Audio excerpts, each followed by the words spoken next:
Sejam todos bem-vindos. No vídeo de hoje, iremos rebater os inimigos da Igreja com os fatos históricos e provar que tudo se fala dela nos meios de comunicações, nas universidades, nas igrejas protestantes e qualquer outro ambiente hostil. A Igreja não passa de mentiras inventadas. Peço que você assista com atenção e busque por você mesmo tudo o que falarei aqui, pois a intenção do vídeo é despertar as pessoas enganadas e fazer com que os católicos tenham conhecimento da verdadeira Igreja de Cristo e que possam amar cada vez e se aprofundar na fé deixada a nós pelos apóstolos. Muitos dizem e outros repetem como papagaios que a Idade Média foi Idade das Trevas. Então te faço uma pergunta: como explicar as grandes invenções da Igreja Católica nesse período chamado pelos filhos da serpente de Idade das Trevas? Fique comigo neste vídeo e iremos descobrir juntos algumas das milhares de contribuições da Igreja Católica para a ciência e toda a civilização moderna. E após ver este vídeo, não deixe de se inscrever no canal, ativar o sininho de notificação e compartilhar com o maior número de pessoas para que a verdade chegue a um número incontável de pessoas. E é claro, deixe seu comentário para contribuir com o nosso conhecimento. Seu professor de História mentiu para você sobre a Igreja e a Idade das Trevas.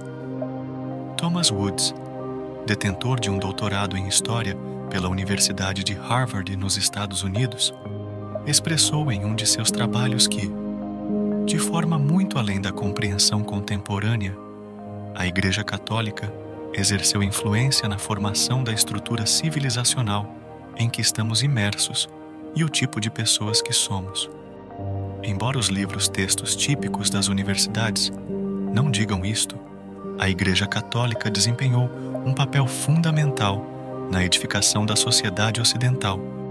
Além de erradicar práticas abomináveis do mundo antigo, tais como o infanticídio e os combates de gladiadores, a Igreja Católica, após a decadência de Roma, empreendeu a tarefa de restaurar e erigir os alicerces da civilização. Algumas pessoas mal informadas ou mal intencionadas e com interesse questionável sustentam que durante a Idade Média a Igreja atuou como obstáculo ao avanço dos estudos e da ciência. Essas vozes buscam incitar os jovens contra a Igreja Católica, revelando um conflito entre a busca científica e a fé. No entanto, essa afirmação está longe da verdade. Um elemento distintivo, associado à presença da Igreja na Idade Média, que desempenhou um papel fundamental na construção da nossa civilização ocidental, foi a promoção da educação. É uma acusação gravemente falsa, insinuando que a Igreja tinha interesse em manter a população na ignorância como meio de exercício de controle. Os registros históricos, de fato, apontam na direção oposta. Diante desses fatos, é difícil argumentar contra a realidade histórica. Um dos aspectos de maior relevância no papel desempenhado pela Igreja durante a Idade Média cristã destacou-se no âmbito da exploração científica. É indiscutível que, na ausência da influência da Igreja, não pensamos contemplar a grandiosidade da arquitetura, da música, da expressão artística voltada ao sagrado, das instituições universitárias, das fortificações castelares, do sistema jurídico, da economia e assim por diante. Já no século VI, São Cesário de Arles trouxe à tona a necessidade urgente de estabelecer escolas nas áreas mais remotas durante o Concílio de Vaison, ocorrido em 529. Os bispos abraçaram essa causa com dedicação. Da mesma forma, foi a Igreja que montou para Carlos Magno, falecido em 814, a sua política escolar, e retomou a tarefa educadora no século X, após o término do seu império. Durante o Terceiro Concílio de Latrão, realizado em 1179 na cidade de Roma e presidido pelo Papa Alexandre III, uma resolução significativa foi promulgada. Nesse contexto, foi determinado que o clero deveria estabelecer escolas em diversas regiões, oferecendo educação gratuita às crianças. Além disso, todas as dioceses foram obrigadas a garantir a presença de pelo menos uma escola em sua jurisdição. Essas instituições educacionais, posteriormente, desempenharam um papel fundamental no desenvolvimento das futuras universidades. Destacam-se a Sorbonne, em Paris, a Universidade de Bolonha, na Itália, a Universidade de Canterbury, na Inglaterra, bem como as universidades de Toledo e Salamanca, na Espanha. Também merece menção a Universidade de Salerno, La Sapienza e Ravenna, na Itália, juntamente com a Universidade de Coimbra, em Portugal. Durante o século XII, a França contou com um notável número de 70 abadias dotadas de escolas. Além disso, os bispos de renome também manifestaram interesse em instituições educacionais, resultando em mais de 50 escolas episcopais em solo francês durante o mesmo período. Nestes ambientes, crianças e jovens entre 7 e 20 anos foram reunidos, independentemente de suas origens sociais. Vale mencionar que havia escolas inclusivas destinadas exclusivamente a meninas e jovens mulheres. A estrutura curricular era organizada em torno das disciplinas conhecidas como trivium, gramática, dialética e retórica, e quadrivium, aritmética, geometria, astronomia e música.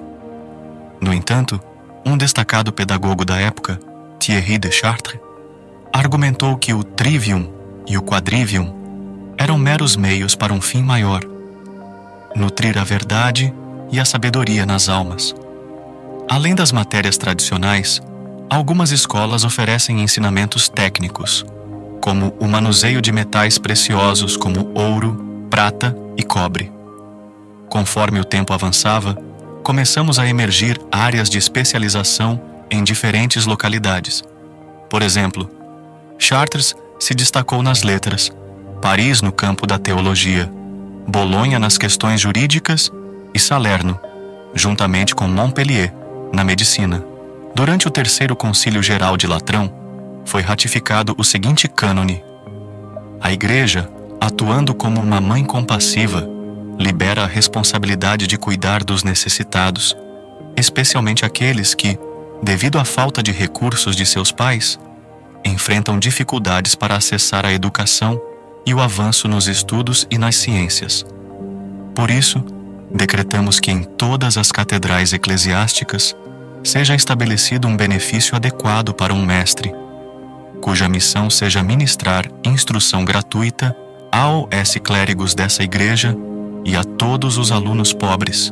No ano de 1215, ocorreu o Quarto Concílio Ecumênico de Latrão, que reafirmou a vigência deste edital.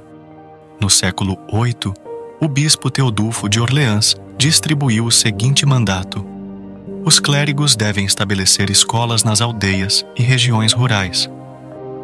Se algum dos justos desejar confiar em seus filhos para aprender a ler, eles devem ser recebidos e instruídos com caridade genuína. Em nenhum momento deve exigir pagamento ou aceitar recompensas, exceto em casos especiais, nos quais os pais optem livremente por oferecer tais gestos de afeto ou gratidão. É muito significativo um dos últimos depoimentos sobre a acusação de que a Igreja Católica bloqueou a ciência na Idade Média, proferido em 1957 por um grupo de estudiosos modernos, que, sem intenção confessional alguma, compuseram a história da ciência antiga e medieval. É profundamente significativo não apenas considerar, mas também analisar o que se tornou uma alegação comum de estagnação e falta de progresso durante a Idade Média. Enquanto é verdade que nem sempre se explorou de maneira completa ou judiciosa a riqueza da herança cultural antiga, é importante ressaltar que houve uma evolução e progresso contínuos, que se manifestaram de um século para outro, e até mesmo de uma geração para a seguinte dentro do mesmo grupo. A Igreja, nesse contexto, atuou não somente como uma salvaguarda da herança cultural, mas também como um agente que estimulou o desenvolvimento significativo. A ideia de que a Igreja freou ou desviou o progresso científico é falácia e não condiz com a verdade histórica. Portanto, ao considerar apenas as influências da antiguidade, torna-se evidente que a Renascença é realmente a filha ingrata da Idade Média. Esses exemplos selecionados destacam de maneira notável o extenso compromisso da Igreja com o ensino e o conhecimento durante a Idade Média, contrariando a noção equivocada de que algumas pessoas sustentam, a de que a Igreja se posicionou contra o avanço científico e educacional. A acusação de obscurantismo direcionada à Igreja carece de sustentação, considerando que foi ela a responsável por estabelecer as primeiras instituições universitárias do mundo, destinadas à exploração de disciplinas tão variadas como linguística, medicina, matemática, oratória, física, astronomia, artes visuais, música e teologia. Aqueles que endossam a conclusão de que a Igreja era obscurantista ou alheia ao progresso científico claramente carecem de conhecimento histórico ou, em alguns casos, aplicam uma interpretação maliciosa, não fundamentada na verdade histórica. A estrutura educacional estabelecida pela Igreja abrangia 3 níveis distintos: primário, secundário e superior.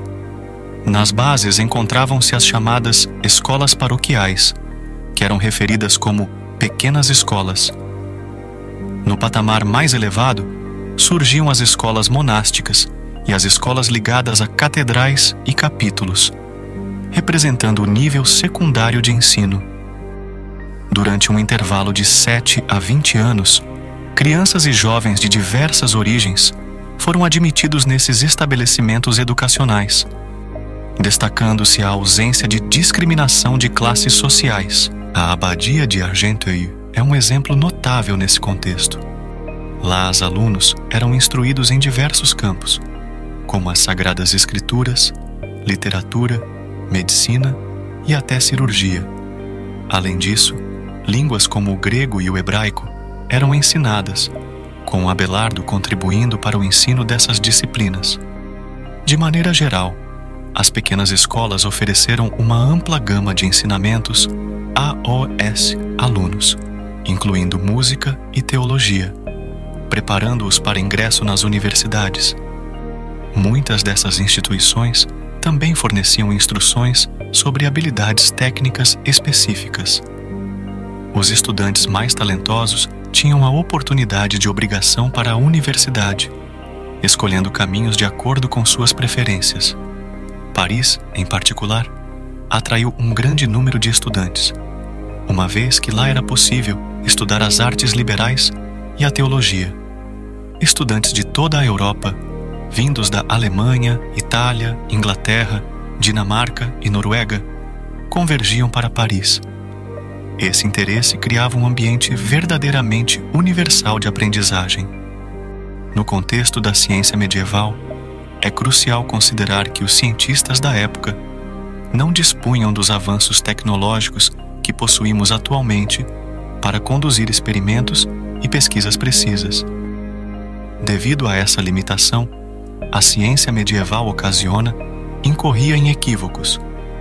A ausência de instrumentos sofisticados, como cromatógrafos, espectrofotômetros, escalas de alta precisão, lasers, sensores e computadores, conduzia os cientistas medievais a utilizar mais a dedução do que a indução em seus métodos de investigação. As leis que regiam o funcionamento da natureza foram elaboradas com base em princípios abstratos e especulativos, dos quais se acreditava que uma explicação para as características naturais poderia ser deduzida. De boa fé, muitos pensadores acreditavam que a Bíblia Sagrada não só poderia lançar luz sobre questões teológicas, mas também sobre assuntos relacionados às ciências. Essa perspectiva gerou uma situação complexa, exemplificada pelo caso de Galileu no século XVII. Especificamente, no que diz respeito ao fato de que as dissecações e observações em cadáveres humanos só se referem a se tornarem comuns a partir do final do século XIII, os estudiosos referenciados afirmam o seguinte: independentemente disso, é inválido sustentar a visão simplista de que a Igreja é a principal responsável pela falta de avanço nos estudos de anatomia. Além disso, o auge da capacidade humana para a especulação filosófica se manifestou nas renomadas sumas de lógica e metafísica produzidas durante a Idade Média por pensadores como São Tomás de Aquino e Santo Alberto Magno, assim como por diversos outros filósofos e teólogos. Essas obras, construídas sobre o alicerce estabelecido pelos grandes pensadores gregos, especialmente Aristóteles, continuam sendo verdadeiros pilares da cultura humana até os dias de hoje. É inquestionável que esse aspecto positivo merece reconhecimento substancial na avaliação objetiva da Idade Média.